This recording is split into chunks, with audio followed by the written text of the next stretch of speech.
You're such an asshole. So we had a pretty deep question. It is deep. And then I looked at it, I'm like, wait, the answer is actually kind of simple. It's in the question. So I'll go through the question here. Nick writes, hi, Aaron, a bit of a philosophical question for you. What makes people satisfy laziness in productive ways versus unproductive ways?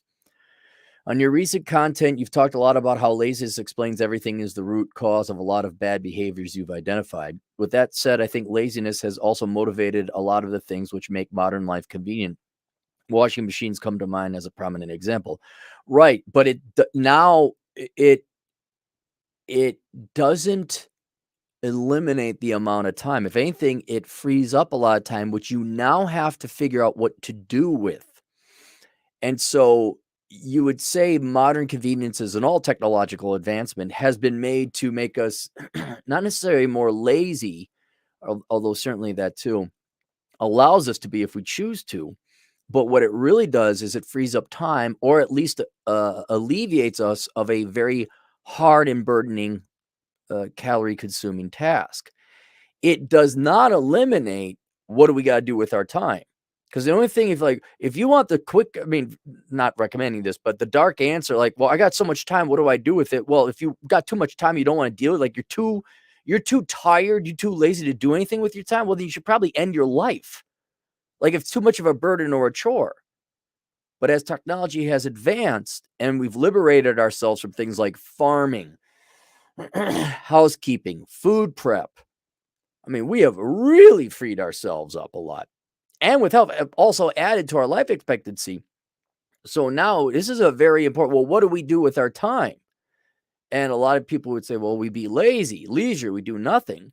But as you're starting to find out, that doesn't lead to happiness or contentment.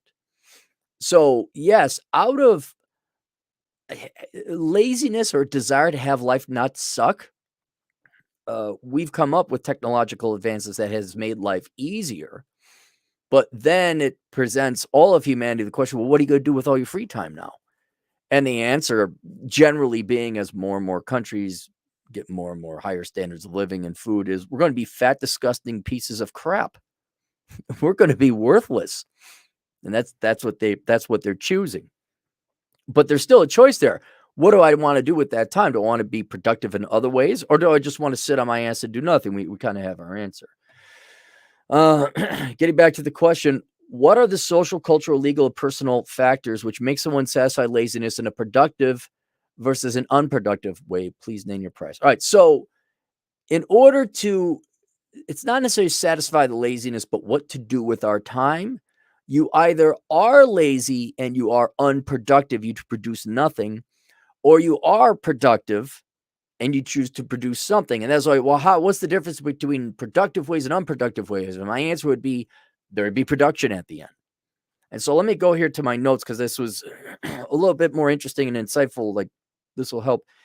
It boils down to production versus unproductive. Your unproductive is you're going to do nothing, and productive is you're going to do something. But what that really boils down to is, are you going to treat the problem of what to do with your life, or are you going to actually solve the problem by improving your life? And that would be the difference between production and a productive approach to laziness or free time and an unproductive approach. And if you treat it, what you're doing is you're just dulling the boredom, the pain of boredom. You're trying to stave off the boredom. And again, because of modern technology, you don't even have to work to do that. You could treat it with vice, booze, drugs, alcohol. You can eat food. You could watch television. But keep in mind, it's not making the boredom and the life and your free time and the chore you got, like, what are you going to, gee, Brain, what are we going to do tonight? All right. So you still got to figure out what to do every night. Now, Pinky and the Brain where they were productive. They were industrious. They wanted to take over the world. Didn't always succeed. But we got some great songs from Bubba Bo Bob Brain. But most people are choosing to treat it where it's you don't do anything, you don't expend calories of energy, but that boredom is removed from your mind. through the consumption of some kind of material. And that could be vice that biophysiologically directly affects your brain to not think about the boredom and the existentialism problem of life. Or they consume media, which is more common. They're watching TikTok videos. People are on the social internets. Girls are like getting attention, just shooting that heroin up. Boys are jerking off the prawn. All right. But at the end of however many hours you spend consuming that material, whether it's a drug, a vice, or digital mindless media or internet, at the end of it, your life is still the same. The other way is life improvement.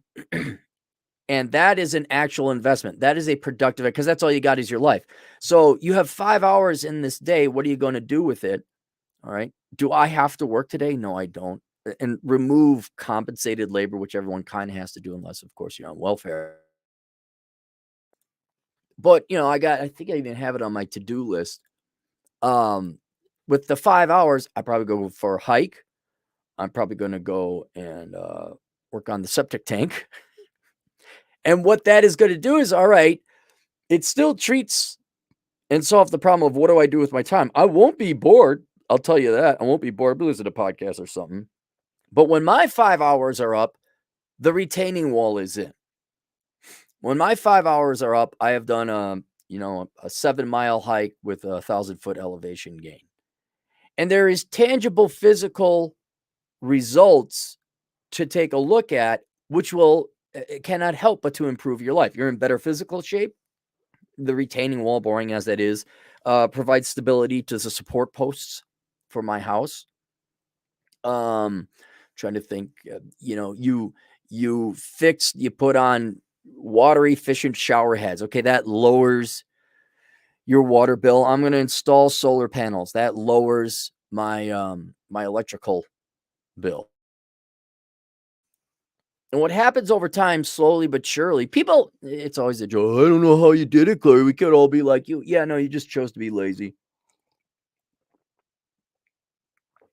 You chose to treat the problem of laziness and boredom instead of doing something. But over time, and I'm old now, over time, if you hit the gym, maintain your home, go for a bike, it starts to add up.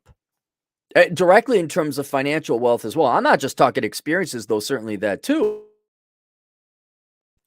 But I worked on my properties. God, for what, 23 years now? I'm that old. Soon, I'll be a homeowner longer than I was not. I worked extra shifts to pay for things. I'm trying to think what else of the tonnage of. I maintain my vehicles. I keep my garage in order. I keep the house kind of clean.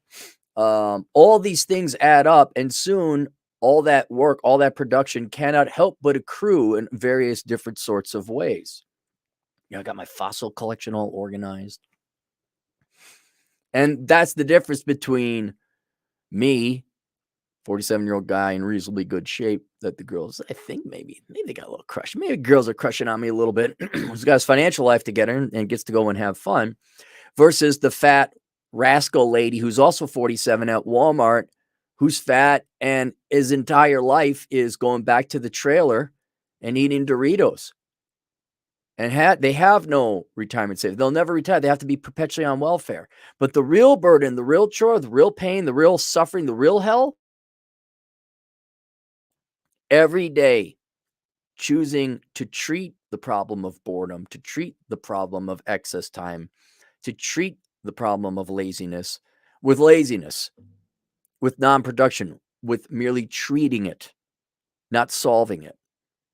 And the problem never goes away until you're dead. It's just that at the end, and what ends up over time, at the end, it's not who dies with the most toys wins. It's who didn't live in a trailer park, whose car was running all the time. Sure, he had to get underneath it and wrench on it, but the vehicle, who didn't get stuck out on the highway because they didn't do their timing belt or whatever? Who's not waiting in 20 below zero for the bus? Who gets to sleep in? Oh, Speaking of labor, hang on.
Can you believe that was someone from South Dakota saying they're not going to be able to make it?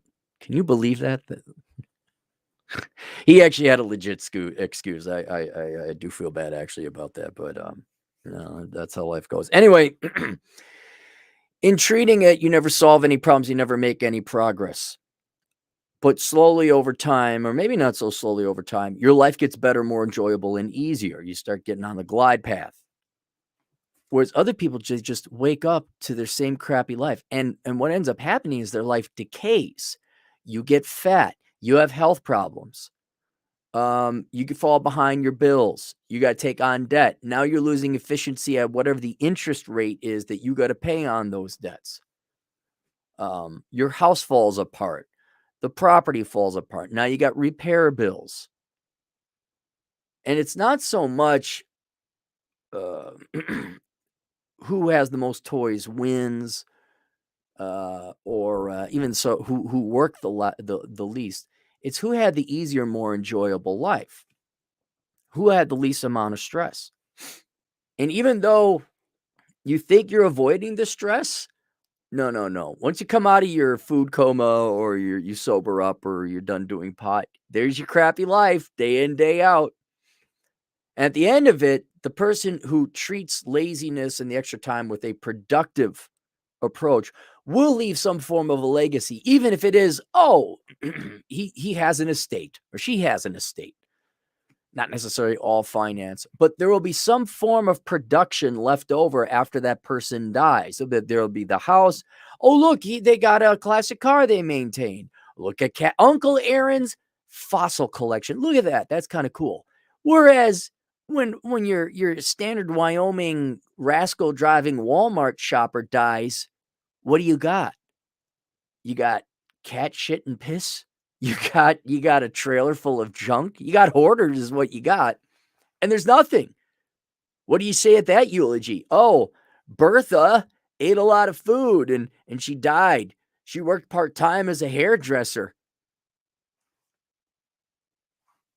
And that's the ultimate thing is one ends up having a life that you lived and enjoyed, and you have some form of production or achievement to point to, and consequently a much better, and I would say over the long haul, not the short term, but the long haul, an easier life.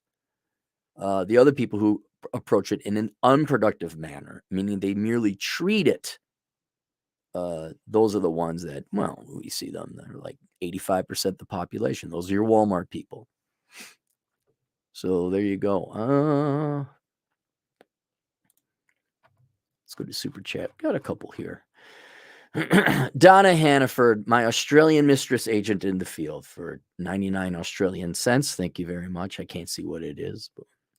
Me, Mike, $2. Your thumbnails are getting better and better because, I decided to get real, get serious about that. And so I take a little bit of extra time putting together the thumbnails. if I can do topics I want, like if I get to do originals, then the type. But we're getting close. Like if you look at viewing rates, it's doubled, and people subscribing to our channel has doubled. So that's good. I just want to get to that 100,000. And then I don't have to worry about it anymore. See, a productive thing. I got to, oh, look, Uncle Aaron's, because I'm not going to have no kids, Uncle Aaron's YouTube plaque for 100,000 subscribers. That's kind of interesting. That's a very interesting legacy, a nice story he left us. I don't have to worry about it anymore. I don't have to keep subscribing to my channel. If you guys, sooner we subscribe, the sooner I stop asking.